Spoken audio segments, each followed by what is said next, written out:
আচ্ছা, রাইট।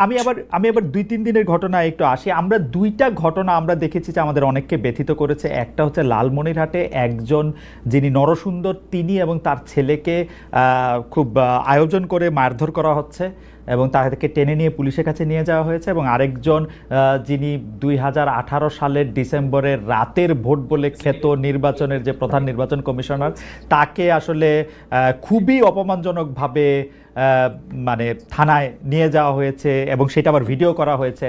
মানে আমি সাধারণভাবে যেটা বুঝি, আপনি আমাকে শাস্তি দিতে পারেন, আপনি আমাকে মৃত্যু দিতে পারেন, কিন্তু মানুষ হিসাবে আরেকটা মানুষকে অসম্মান করার অধিকার যে আমাদের নাই, এইটা কি মানে মানে নাকি এইটা আমাদের আছে কারণ তারা একটা খারাপ কাজ করেছিল, এরকম কি মানে আমি জানি না, মানে অনেকে তার আরেকজন জি আপনি বলেন। আরেকজন খারাপ কাজ করেছেন বলে আমিও করব?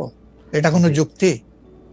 আমি আরেকজনের খারাপে কষ্ট পেলাম, ক্ষতিগ্রস্ত হলাম, এখন আমি সেম অথবা ওয়ার্স দেন দিস আরো খারাপ কিছু করলাম তার সাথে, সেটা কি কোনো মানবিক আচরণ বলে গণ্য হবে? নিশ্চয়ই না। তবে দেখেন, আমরা এটাকে কখনো সমর্থন করি না, কিন্তু পরিবেশ, প্রেক্ষাপট, স্থান, কাল, পাত্র, মানুষ কোনো জিনিসকে যখন লাইক করে না তখন প্রকাশ্যে হয় তার প্রতিবাদ করে, না হয় মনে মনে ঘৃণা করে, অথবা সে শক্তি থাকলে প্রতিরোধ করে। এই তিনটা স্টেজ থাকে, এটা হাদিসের ভাষা অনুযায়ী। তো এই অবস্থায় আমরা হয়তো ভিজিবল সেই রকম প্রটেস্ট অনেক ক্ষেত্রেই করতে পারি না, কিন্তু আমরা এগুলাকে মনের দিক থেকে সাপোর্ট তো করি না, আমরা বরঞ্চ মনে করি যে এগুলা আরেকটা অপরাধ। ডেফিনেটলি সিইসি যিনি ছিলেন, তিনি তো একজন মানুষ, তিনি এই রাষ্ট্রের একজন সিভিল সার্ভেন্টও ছিলেন এবং উঁচু পর্যায়ে তিনি দায়িত্ব পালন করে তিনি রিটায়ার করেছেন। তিনি নিশ্চয়ই কাজ ভালো করেন নাই, অনেকগুলা খারাপ কাজ করেছেন। সেই সময়টা জনপ্রত্যাশার এগেইনস্টে গিয়ে করেছেন, সত্য তথ্যের উপর না থেকে অসত্য তথ্য তিনি তার সংস্থা থেকে বলেছেন, সেগুলো সব খারাপ। তো তার জন্য তো আদালত আছে, কিন্তু আদালতে যাবেন, আমি তাদেরকে আদালতে নিয়ে যাই, আইনের আওতায় নিয়ে যাই, কিন্তু আইন আমার হাতে আমি তুলে নেবো কেন? এটা তো কোনো অবস্থায় আমরা সমর্থন করবো না। এই জন্য আপনার স্মরণ থাকার কথা, 5 তারিখ রাত্রেই আমরা ঘোষণা করেছি যে ব্যক্তিগতভাবে আমরা কারো উপর থেকে কোনো প্রতিশোধ নেব না এবং আমরা নেইনি। আমাদের 2-1টা ব্যতিক্রম ঘটনা ঘটেছে, আমরা তাদেরকে শাস্তি দিয়েছি, আমরা ছাড় দেই নাই কাউ। আমাদের এই ঘটনাগুলা র্যান্ডম না, ব্যাপক না, 2-1টা বিচ্ছিন্ন ঘটনা, আমরা কাউকে ছাড় দেই। আমি এখানে ছোট্ট একটু অ্যাড করতে চাই, এই যে মব, যেটাকে এখন মব বলা হচ্ছে, এর চাইতে কিন্তু আরো নিকৃষ্ট মব কিন্তু গত 15.5 বছর মানুষ প্রত্যক্ষ করেছে। ইভেন আপনাদের সাংবাদিকদের সাথে হয়েছে, আরো অনেকের সাথে, পলিটিশিয়ানদের সাথে তো এগুলা কোনো ডাল ভাত, কোনো ব্যাপারই ছিল না, সিভিল সোসাইটির মানুষের সাথে, শিক্ষকদের সাথে। কিন্তু ওইগুলা দিয়ে আমরা এটাকে জাস্টিফাই করতে চাই হয়েছে বলেই আমরা সবাই মিলেই কিন্তু এগুলির প্রতিরোধ করেছি, প্রতিবাদ করেছি, আসলে যে যার জায়গা থেকে প্রচন্ড ভাবে প্রতিবাদ করেছে। আমার মনে আছে ডয়েচে ভেলেতে থাকতে আমি একবার শেখ হাসিনার নাম করে এতবার বলতেছিলাম যে কেন তিনি এটি করবেন, কেন তার এটি সমালোচনা করা যাবে না এবং কেন তার এটা, মানে আমার মনে আছে যে মানে আমার সাংবাদিকতায় আমি কোনো সময় অ্যাক্টিভিজম করতে চাই না বা অ্যাক্টিভিজমের জায়গা থেকে, কিন্তু এইগুলির প্রতিবাদ আমরা সবাই মিলেই আসলে করেছিলাম, যে যার অবস্থান থেকে। রাজনীতিবিদরা এখনো আমাদেরকে করতে হবে, কিন্তু এখনো যদি আমরা সেই জায়গার মধ্যেই থাকি এবং কেউ কেউ আমরা এটা বলি যে তারা করেছে সেজন্য এটা ঠিক আছে, সেইটার ব্যাপারে আপনার কাছে বিচার দিতে চাইছি। প্রশ্নই ওঠে না, এটাকে সাপোর্ট করা যাবে না। আরেকজন অন্যায় করেছে তাই আমি আরেকটা অন্যায় করবো, এটা চলবে না। আর তাইলে আমরা ভালোর দিকে আগাবো কিভাবে? অ্যাবসলিউটলি আমরা তো আগাতে পারবো। আওয়ামী লীগ নিষিদ্ধ করা হয় নাই, আওয়ামী লীগের কার্যক্রম নিষিদ্ধ করা হয়েছে, দুইটার মধ্যে তফাৎ কি আসলে? মানে তারা মানে কি করতে পারবে আর কি করতে পারবে না, মানে একজন আওয়ামী লীগ কি করতে পারবে এখন? মানে আমার একটা আন্ডারস্ট্যান্ডিং হচ্ছে আওয়ামী লীগ নিষিদ্ধ, তা আপনি বলতেছেন না দুইটার মধ্যে একটু তফাৎ আছে, তফাৎটা কি আসলে? দেখেন, নিষিদ্ধ তো আমাদেরও করা হয়েছিল, তাই না? এবং একবার না, আমাদের এই সংগঠনের জন্মের পরে দফায় দফায় আমাদেরকে নিষিদ্ধ করা হয়েছে। নিষিদ্ধ যখন কোনো সংগঠনকে করা হয় তখন এই সংগঠনের ব্যক্তিরাও বিভিন্ন ধরনের সমস্যায় পড়ে যান, এর সাথে রিলেটেড ব্যক্তিরা, এমনকি তাদের স্বাভাবিক জীবনযাত্রাটাও তাদের পক্ষে চালায় নেওয়া সম্ভব হয়। তারা যদি সমাজের কোনো ক্রিমিনাল ব্যক্তি নাও হয়ে থাকেন তবুও তাদের উপরে সমস্যা আরোপ হয়েছে। কিন্তু যখন কার্যক্রম নিষিদ্ধ থাকবে তখন ওই পলিটিক্যাল কার্যক্রমগুলো ছাড়া বাকি জীবনের সবই তো তারা করতে পারবে, করছে তো। আচ্ছা, তারা তো এই দেশ ছেড়ে সবাই তো আর চলে যাননি, সবাইকে জেলেও ঢুকানো হয়নি। এইটা একটু পরিষ্কার হয়েছে। জনাব যুদ্ধাপরাধের মামলায় জামাত নেতা এটিএম আজহারুল ইসলাম খালাস পাওয়ার পর আপনি একটি সংবাদ সম্মেলনে বলেছেন, জামায়াতে ইসলামী বা তার কোনো নেতাকর্মীর মাধ্যমে কেউ ক্ষতিগ্রস্ত হয়ে থাকলে তার কাছে নিঃশর্ত ক্ষমা চাই। এই ক্ষমা প্রার্থনায় কি ৭১ মুক্তিযুদ্ধের সময়টাও আছে কিনা সেটা সেদিন আপনি স্পষ্ট করেননি, আজকে এটা স্পষ্ট করবেন? মানে আপনি, অনেকেই প্রশ্ন করছেন যে জামায়াতের মাননীয় আমির ক্ষমা কিসের জন্য চাইলেন, মানে ৪৭-এর পর থেকে শুরু করে আজকে পর্যন্ত, শুধু ৭১ না, ৪৭-এর পর থেকে শুরু করে আজকে পর্যন্ত আমাদের দ্বারা যত মানুষ যত জায়গায় কষ্ট পেয়েছে, কেউ যদি ক্ষতিগ্রস্ত হয়ে থাকে, সেই মানুষগুলো তাদের সকলের কাছে আমি বিনা শর্তে ক্ষমা চেয়েছি। কেন ক্ষমা চেয়েছি? আমরা মানুষ, ইন্ডিভিজুয়াল মানুষ যেমন ভুল করতে পারে, মানুষের সমষ্টি একটা দলেরও বিভিন্ন ভুল সিদ্ধান্ত থাকতে পারে। কোনটা ভুল কোনটা সঠিক ইতিহাস এটা নির্ধারণ করবে। আজকে যেটাকে ভুল বলা হচ্ছে, কালকে এটাই হয়তো সবচেয়ে বড় সঠিক হিসাবে প্রমাণিত হবে। আর ইতিহাসের পালাবদলে রাজনীতিতে সবাই জিতে না, কেউ জিতে কেউ হারে। আমরা আদর্শবাদী একটা দল, আমরা বিশ্বাস করি আমরা মানুষ, ভুলের ঊর্ধ্বে নই। আমাদের দ্বারা, আমাদের সহকর্মীদের দ্বারা মানুষ বিভিন্ন ক্ষেত্রে কষ্ট পেতে পারে, ক্ষতিগ্রস্ত হতে পারে। আমি সব কিছুর জন্য কোনো শর্ত আরোপ না করেই মাপ চেয়েছি। ওকে, মানে ৪৭ এবং মাপ চাওয়ার মধ্যে কোনো পরাজয় নাই, অবশ্যই নাই। ৪৭ থেকে আজ পর্যন্ত যে কোনো কিছুর জন্য মানুষ আপনাদের কাছ থেকে যদি কোনো ধরনের আঘাত পেয়ে থাকে, তার জন্য আপনি দুঃখ প্রকাশ করেছেন বা ক্ষমা চেয়েছেন। এর ভিতরে সব ঢুকে গেছে, কোনো কিছু বাদ নাই। ওকে, এভরিথিং ইনক্লুডেড। আচ্ছা, এবং এটা আনকন্ডিশনাল, মানে অ্যাপোলজি দিয়ে আনকন্ডিশনাল পার্ডন সিক করেছে। এইটা কি ডক্টর শফিকুর রহমান, আমি আসলে যেহেতু আপনার সঙ্গে আমার মানে নানা সময় কথা বলার সৌভাগ্য হয়েছে, মানে পর্দার বাইরে পর্দার ভিতরে, সেটা আমি জানি বলেই আমি আমার প্রশ্নটা করছি যে আপনি যে ৭১টাকে এই ৪৭ থেকে আজ পর্যন্ত একসাথে বললেন, এর কি কোনো বিশেষ কারণ আছে নাকি? মানে না না না না না না, কোনো বিশেষ কারণ নাই। আমার মানবিক মূল্যবোধের জায়গা এবং আমার দায়িত্বের জায়গা থেকে আমি বলেছি, অনুভূতির জায়গা থেকে, দায়িত্ব এবং অনুভূতির জায়গা, বিশেষ কোনো কারণ। আপনি সম্প্রতি এক ভাষণে বলেছেন, আরেকটা প্রসঙ্গে যাই, যে সেই গণতন্ত্র হালাল যার মাধ্যমে আল্লাহর বিধান কায়েম করা যাবে, বুলেট নয় ব্যালটের মাধ্যমে যেতে হবে। এটা আপনি বলেছেন হাদিসের রেফারেন্স দিয়ে। আপনার এই বক্তব্যের প্রতিবাদ করেছেন মুফতি ডক্টর সায়েদ মোহাম্মদ এনায়েতুল্লাহ আব্বাসী সিদ্দিকী। রবিবার ফেসবুক এক পোস্টে দাবি করেছেন যে তিনি হাদিসের সুস্পষ্ট অপব্যাখ্যা করেছেন। আপনি এক লাইনে আবার একটু ব্যাখ্যা দিবেন কিনা? আমি হাদিসের দেই নাই। আমি বলেছি যে ডেমোক্রেটিক যে প্রসেসটা, এটা রাসূল করিম সাল্লাল্লাহু আলাইহি সাল্লামের পরে যারা রাষ্ট্র পরিচালনা করেছেন, খোলাফায়ে রাশিদিন, তাদের সময় ছিল। এবং এটা বাস্তবতা, আমরা সবাই জানি। হযরতে ওমর খুতবা দিতে দাঁড়াইছেন, সাধারণ মুসল্লি বলছে আমি আপনার খুতবা শুনবো না। কেন শুনবেন না? ওই যে আমরা কুশাগার থেকে কাপড় পাইলাম, আমার কাপড়ে লম্বা জামা হইলো না, আপনারটাই লম্বা জামা হইলো কেমনে? এই তো সেম কাপড় দেখতেছি। তখন তিনি তার ছেলে আব্দুল্লাহ ইবনে উমরকে বলেছিলেন, বাবা তুমি এবার জবাব দাও। তিনি দাঁড়াইয়া বললেন যে দেখেন, বাবা তো রাষ্ট্রের দায়িত্বশীল, তার সাথে বিভিন্ন বিদেশি প্রতিনিধি দল আসে, রাষ্ট্রের সম্মানে আমি বাবাকে বলেছিলাম যে বাবা, আমাদের পোশাক 2 টুকরা করে কাটার দরকার নাই, আপনি অনুমতি দিলে আমি কুশাগারকে রিকোয়েস্ট করতে চাই যে আমাদের 2 পিস না কেটে দিয়ে দেওয়ার জন্য, সেটা দিয়ে আপনি জামা বানাবেন। তো আমার বাবা এবং আমার 2 পিস মিলে উনার 1 পিস হয়েছে এবং তাই উনার জামা লম্বা।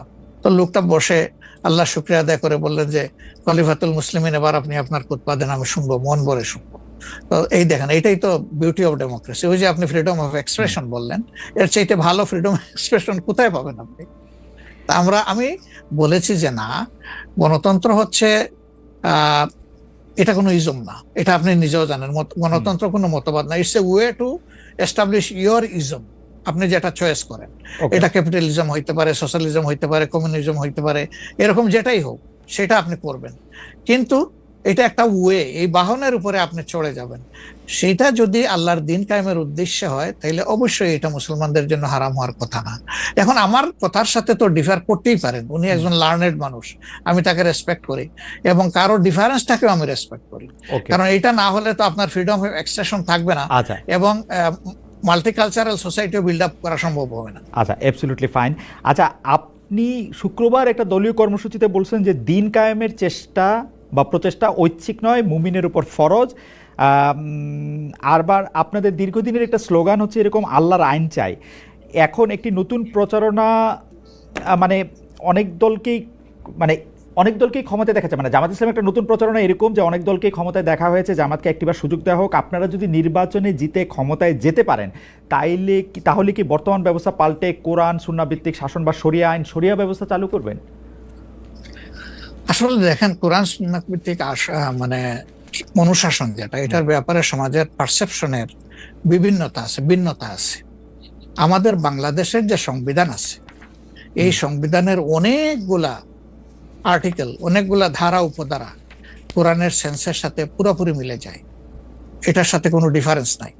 আবার কিছু কিছু ধারা আছে সেখানে কনফ্লিক্ট, কন্ট্রাডিকশন আছে।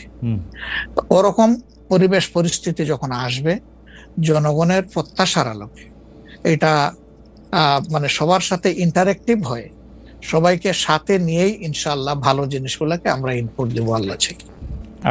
তবে এটাও মনে রাখার বিষয় যে কোরআনী শাসন হঠাৎ করে আল্লাহ তাআলা এস্টাবলিশের হুকুম দেন নাই। It was a gradual process. সে ফর এক্সাম্পল মাদক কিন্তু দুনিয়ার কেউ কিন্তু এটাকে অ্যাপ্রুভাল দেয় না, বাট এটার প্র্যাকটিস সব জায়গায় আছে, এটা বাস্তবতা। তো সেই মদ যখন হারাম ঘোষণা করা হয়, নিষিদ্ধ করা হয়, তখন কিন্তু 3 পর্যায়ে গিয়ে চূড়ান্তভাবে এটা নিষিদ্ধ করা হয়েছিল। তো এটা গ্রাজুয়াল একটা প্রসেস। আপনি একটা ক্রাইম থেকে, দীর্ঘদিনের প্র্যাকটিস থেকে মানুষকে সরাবেন, আল্লাহ তাআলার সেই বিধানকে অনুসরণ করেই আমরা আগাবো ইনশাআল্লাহ। 5 আগস্টের পর থেকে বিএনপির পক্ষ থেকে যেহেতু জাতীয় নির্বাচনের দাবি জানানো হয়েছিল, এটা নিয়ে অনেক তাদেরকে রঙ্গব্যঙ্গ করা হয়েছে।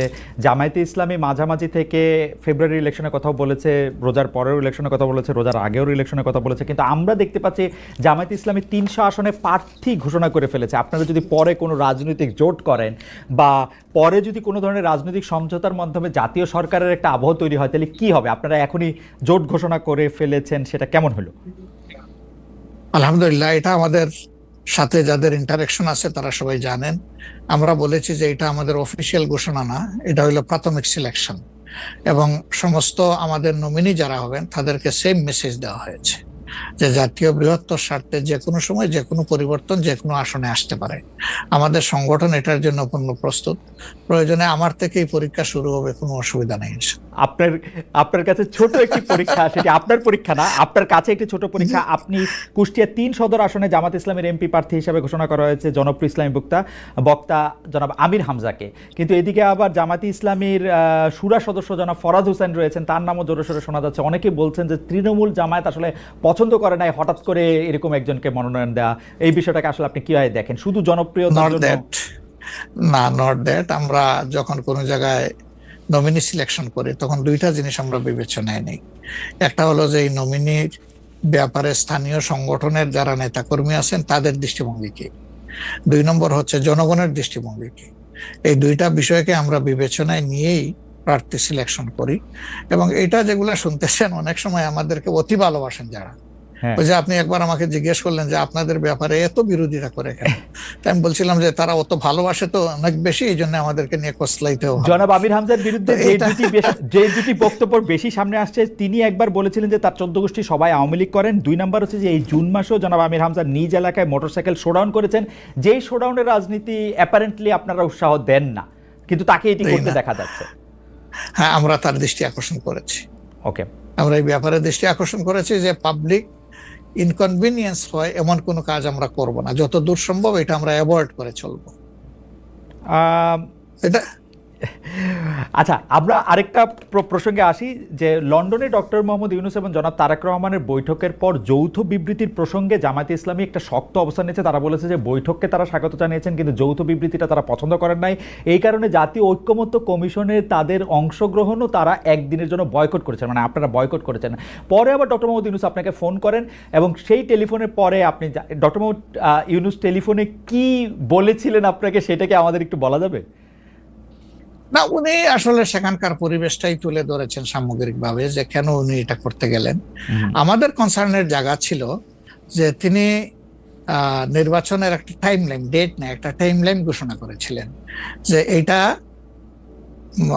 1st হাফ অফ এপ্রিল কোনো একটা সময়ে নির্বাচন অনুষ্ঠিত হবে এবং নির্বাচন কমিশন সেই ব্যাপারে তারিখ নির্ধারণ করে তারা শিডিউল দেবে। এটা কিন্তু সবগুলা দলের সাথে সিরিজ অফ টকের পরে, উনি সরাসরি আলোচনার পরে এটা করেছিলেন। এরপরে তিনি লন্ডনে গিয়েছেন। তারেক রহমান সাহেব যেহেতু দেশে নেই এবং তিনি কার্যত বিএনপির এখন হইলেন নির্বাহী প্রধান, ভারপ্রাপ্ত চেয়ারম্যান, তার সাথে একটা বৈঠক হওয়াই উচিত, হইতেই পারে। এটা তো ভালো, এটা খারাপ কি? রাজনীতিতে ডায়ালগই তো উত্তম সমাধান। এবং বিএনপির কিছু কনসার্ন ছিল, তার সাথে আলোচনার মাধ্যমে সেটা যদি দূর হয়, এটা তো ভালো, জাতীয় জীবনের জন্য ভালো, জাতীয় রাজনীতির জন্য ভালো। কিন্তু যেটা সকল দলের সাথে আলোচনা করে তিনি একটা টাইম লাইন দিলেন, শুধুমাত্র একটা দলের সাথে আলোচনা করে সেটা থেকে এইভাবে তার প্রকাশ্যে ঘোষণা দেওয়া, যদিও তিনি ডেফিনেটলি বলেন নাই যে রমজানের আগেই হবে, তিনি বলেছেন যদি এই জিনিস ফুলফিল করা যায় তাইলে সেটা আগেও চিন্তা করা যেতে পারে, কিন্তু সেটা ভালো হতো।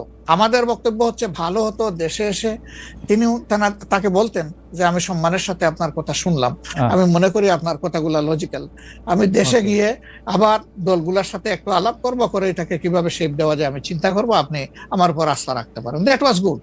কিন্তু এটা না করে সেখানে এটা ঘোষণা দেওয়াটাকে আমরা সঠিক মনে করি নাই। আমরা মনে করি যে ক্ষমতার ভারসাম্য একদিকে হেলে গিয়েছে এবং জাতি একটা রং মেসেজ পেয়েছে। এই জন্য আমরা আমাদের এই পর্যায়ে এটা আমার একটা প্রশ্ন, আপনার কাছে কি মনে হয় পরবর্তী জাতীয় সংসদ নির্বাচন আসলে কোন দিন কোন মাসে হবে? আমি ঠিক এটা জানি না, তবে আমি মনে করি যে এটা এপ্রিল পাড়ি দেবে না কোনো অবস্থায়। আর ফেব্রুয়ারিতে হলে আমিই বলেছি সবার আগে, আপনি বলেছেন যে হ্যাঁ, যে ফেব্রুয়ারিতে হলে এটা বেস্ট, কারণ এই সিজনটা আমাদের জন্য কমফোর্টেবল সিজন ইলেকশনের জন্য। আপনার কাছে কি মনে হয় আপনার মনে কি এরকম একটা সম্ভাবনা আপনি দেখতে পান যে এটা রমজানের পরেও আসলে যেতে পারে? সেই ক্ষেত্রে রমজানের সময় আপনাদের ক্যাম্পেইন করতে হবে। বেশিরভাগ সময় আমরা দেখি যে রমজানের সময় ধর্মপ্রাণ মুসলমানদের অনেকেই আসলে দুনিয়াবি কোনো জিনিসের মধ্যে থাকতে চান না, সেই ক্ষেত্রে ভোটের মানে এখনো কি? আমার মনে হয় যে রমজানে তো আমরা সব ধরনের সব কাজই তো করি, কাজ তো আমরা বাদ দিই না কোনো, রাইট? অফিস আদালত ব্যবসা বাণিজ্য সবই তো করি, খেত খামার যার যেটা আছে। রমজান আমাদের জন্য কোনো সমস্যা না, রমজান কারোর জন্যই সমস্যা হওয়া উচিত না। কোন দল বলেছেন যে রমজানে ক্যাম্পেইন করতে গেলে অনেক ইফতার মাহফিল হবে, সেখানে প্রচুর টাকা খরচ করতে হবে, আপনি করবেন না। আপনি ইফতার মাহফিলে মেহমান হিসাবে গিয়ে খেয়ে আসবেন, দোয়া করে দিয়ে আসবেন, অসুবিধা কি? আপনাকে টাকা খরচ করতে হবে কেন? ওই সময় তো এমনিও টাকা খরচ করা ঠিক না, শিডিউল ডিক্লারেশন হয়ে যাওয়ার পরে মানুষকে খাওয়ানো ঠিক না। আপনি খাবেন, অসুবিধা কি? দাওয়াত দিলে যাবেন, খাবেন, কথা বলবেন, মিশবেন, হাত মিলাবেন, এটা আপনার নির্বাচনী কাজকে আগাবে, কোনো সমস্যা তো নাই। আপনি কোনটা প্রেফার করবেন, মানে ইলেকশনের ডেট ফেব্রুয়ারি অর এপ্রিল? আমরা তো প্রেফার করে বলেছি বেস্ট হইলো ফেব্রুয়ারি, কিন্তু এপ্রিলে হইলে কোনো অসুবিধা নাই। আমরা মনে করি এপ্রিলে হইলে অসুবিধা নাই, তবে এটা ক্রস করা উচিত নয়।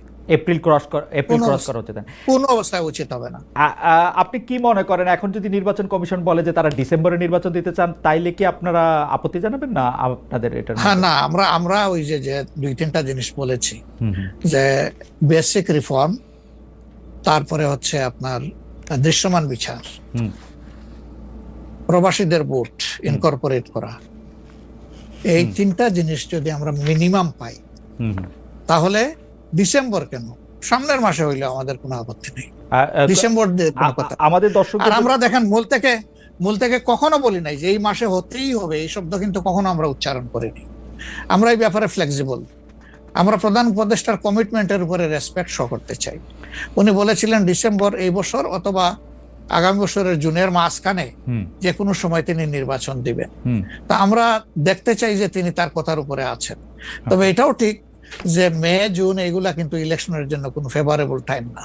ইভেন এপ্রিলটাও একটু কষ্ট হবে, এই ব্যাপারে বলার অপেক্ষা রাখে না। ফেব্রুয়ারির চাইতে এপ্রিলে কিন্তু একটু কষ্ট বেশি হবে। আপনাকে যেহেতু মানে একটু তাড়াতাড়ি, সেজন্য আমাদের শেষ প্রসঙ্গ সেটা হচ্ছে বিএনপির সাথে জামায়াতে ইসলামের সম্পর্ক। আমরা দেখেছি যে আপনি এবং আপনাদের দলের নায়েবে আমির, তারা দুজনেই বিএনপির চেয়ারপারসন এবং ভারপ্রাপ্ত চেয়ারপারসন যারা লন্ডনে ছিলেন তাদের সাথে দেখা করেছেন। দেখা করার পরে আমরা রাজনীতিতে একটা ইতিবাচক সুবাতাস দেখেছিলাম। আপনি এসে ফেব্রুয়ারিতে ইলেকশনের কথা বলেছিলেন। এখন আবার ব্যাপারটা আসলে কোন জায়গায়, মানে জামায়াতে ইসলামী বিএনপি কি পরস্পর মুখোমুখি অবস্থায় আছে? তাদের মধ্যে কি আবার একটা সদ্ভাব, মানে আসলে অবস্থাটা কি এখন? না, আসলে সমস্যাটা আমাদের না, সমস্যা আপনাদের। আচ্ছা, মিডিয়ায় যারা আছেন তাদের। আচ্ছা, আমরা তো মুখামুখি না, আমরা তো পাশাপাশি আছি। তো ওকে। আমরা এই যে ঐকমত্য কমিশন বলেন বা অন্যান্য মিটিং গুলা বলেন বা আমাদের নিজেদের মধ্যে কথাবার্তা বলেন, আমরা তো কোনটা বন্ধ রাখি নাই, আমরা সবটাই আছি। কিন্তু কতিপয় মিডিয়া, সবাই না, এই কুচায় কুচায় টেনে টেনে সুতা বাইর করে কোথায় একটু বিএনপির মুখামুখি জামাত হবে, জামাতের মুখামুখি বিএনপি হবে। এটার মধ্যে জাতির কি কল্যাণ আছে আমরা বুঝতে পারি না। আমাদের তো ওরকম কোনো রেশারেশির সম্পর্ক নাই। আমি আমি হচ্ছে যে দুটা, খালি আপনি মিডিয়ার কথা বলছেন, ভালো করছেন। এখন আমরা তো আসলে মানে মিডিয়া থেকে অনেক সময় তথ্য নেই। বিএনপির নেতার প্রসঙ্গে একটি সংবাদ শিরোনাম আমি পড়েছি, ভোট হলে তো তাদের গুরুত্ব থাকবে না, জামায়াতকে ফখরুলের খোঁচা, স্বাধীনতার অবিশ্বাসীদের সমর্থন করা যাবে না, মির্জা ফখরুল। আবার আরেকটা রিপোর্ট, আবার আরেকটা পত্রিকার রিপোর্ট, জামায়াতকে স্বাধীনতা বিরোধী বলা হলে অনেকের বাবাও রাজাকার ছিলেন, জামায়াতের সাধারণ সম্পাদক বলছেন। তো আপনি আসলে শুধু মিডিয়াকে না বলে, আমরা তো একটা নেতাদের মধ্যে আপনারে তত একটা দেখি না, মানে আপনারা আমি মনেই করতে পারতেছি না, আমি প্রাণপণে মনে করতে চেষ্টা করতেছিলাম, কিন্তু নেতা কর্মীদের মধ্যে তো ব্যাপারটা আসলে আমরা দেখি। না না, আছে, এটা আমি অস্বীকার করব না। জি, এটা যে কিছু নাই আমি সেটা বলছি না। তবে একটা কথা দেখেন যে আসলে গর্ব অহংকার বড় খারাপ জিনিস। অহংকার আল্লাহ তাআলার চাদর, এটা নিয়ে কেউ টানাটানি করুক, এটা মহান আল্লাহ পছন্দ করেন না। তো গর্ব অহংকার করতে করতেই একদল কোথায় গেছে চিন্তা করেন। তারা তো সবসময় মানুষকে কুচিয়ে কুচিয়ে কথা বলতেন, রাইট। কোথায় তোমাদের ঈদের পরের আন্দোলন, কোথায় গিয়ে আশ্রয় নিবা, এই ধরনের অনেক কথাবার্তা ছিল না? অবশ্যই অবশ্যই ছিল। তা এটা যদি আমিও বলি, এটা গ্রহণযোগ্য হওয়া উচিত নয়, এবং এটা অন্য কেউ যদি বলে সেটাও গ্রহণযোগ্য হওয়া উচিত নয়। কাউকে নিয়ে উপহাস করতে নাই। আপনাকে নিশ্চিত থাকতে হবে আপনি যাকে নিয়ে উপহাস করছেন, আল্লাহ একদিন তার কাছেই আপনাকে নিয়ে দাঁড় করাবেন।